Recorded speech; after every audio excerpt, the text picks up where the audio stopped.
Good morning and welcome to a new video on this channel.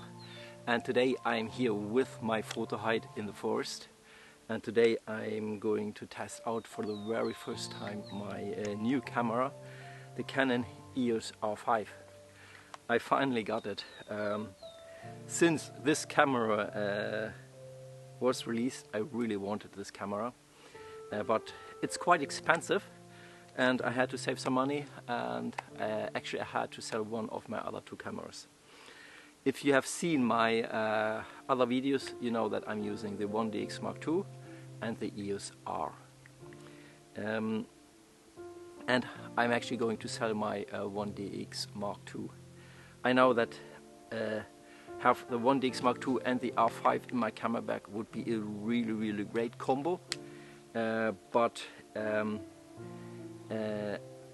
selling my EOS R, I won't get a lot of money for it, since the R5 came out, and then the R6, which is also a really good camera and much cheaper than the R5, and now also the R3 is out, and maybe later this year the R1 or maybe next year.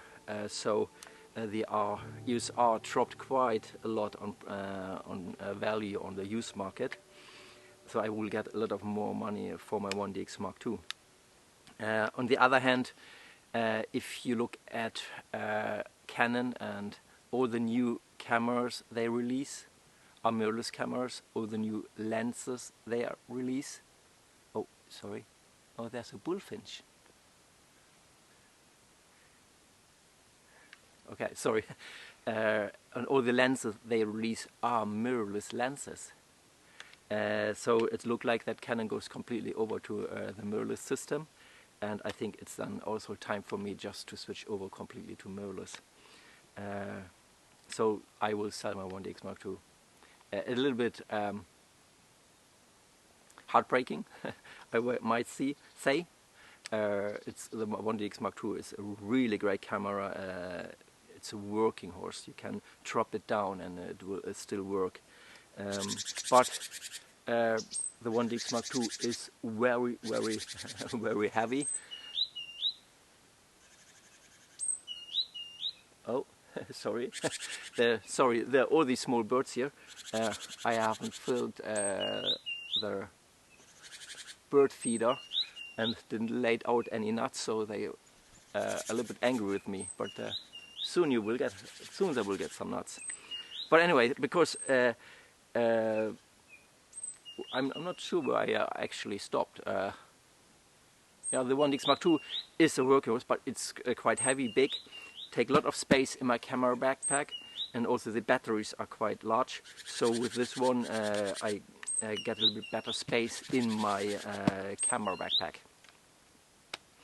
And also the R5 covers almost everything what I'm doing with the 1DX Mark II. So I think it's a best choice for me to sell the 1DX Mark II. So now I have the EOS R and the R5 in my camera backpack. Compared to the EOS R, the R5 is a completely different camera. It looked quite similar on the top. It's more beefy, it's a little bit bigger and heavier.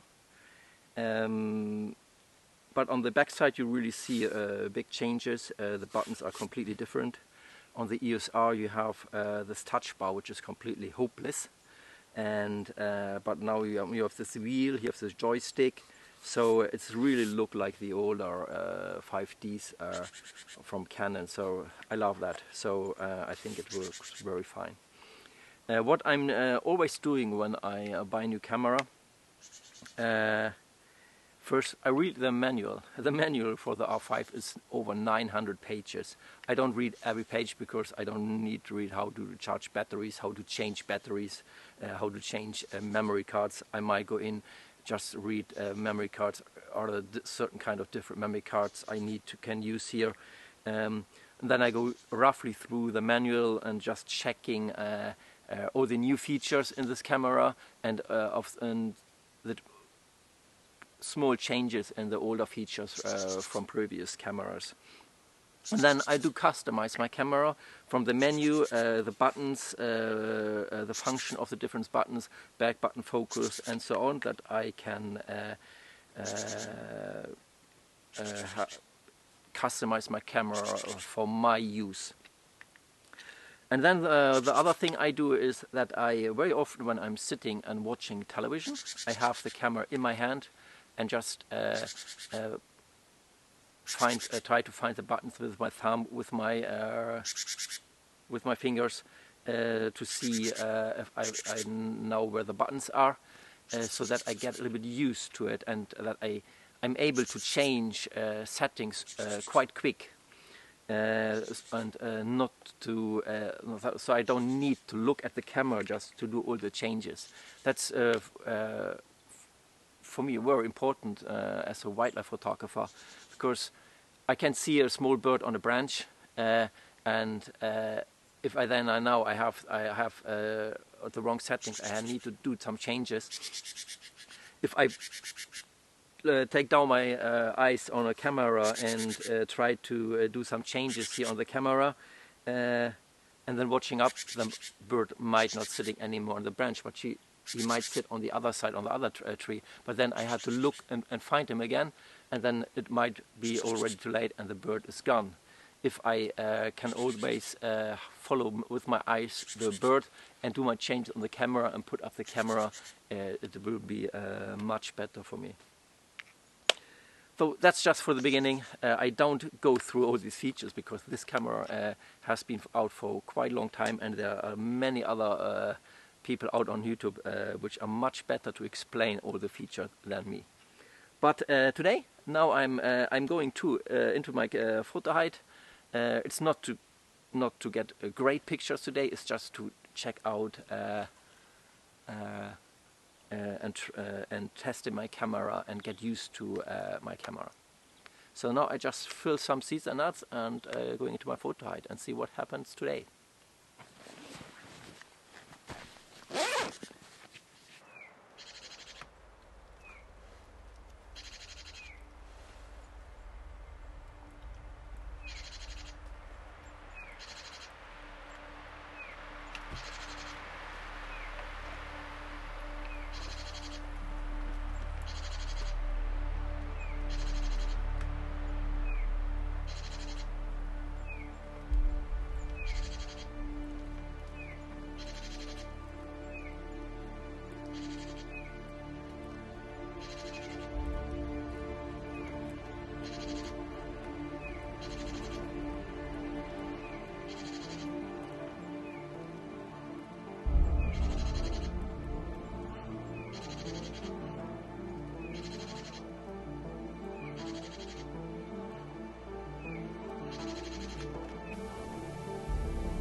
Okay, I call it a day. I have been here now for a couple of hours, had a wonderful time. There were so many small birds, the willow-tit, the grey-tit. I even saw the greenfinch, and then I had this group of bullfinches, and the jay showed up. I haven't seen the squirrel. I don't know where the squirrel is. I haven't seen it for 3 months. I hope the squirrel is okay. I don't know. Hopefully it will show up a little bit later this season. But anyway, this video was not about taking a lot of pictures. Today was just get a bit comfortable with my new camera, the Canon EOS R5. Just to find all the buttons with my thumb quickly, so I can change all the settings I need to change. If I need to change the ISO, the aperture, shutter speed, and everything else. In the photo height, it's a little bit darker, so I don't see always the buttons, and so it was a good training for me today. The other thing also was really great is the eye focus. The eye focus is just spot on, and I know I will get many more sharp images than I have before. So I'm really looking forward to use the EOS R5. And the R5 also has 45 megapixel. That means that I even can crop a lot and still have a quite high resolution image. So that's absolute a big advantage. But now I'm going back to the cabin and get some lunch.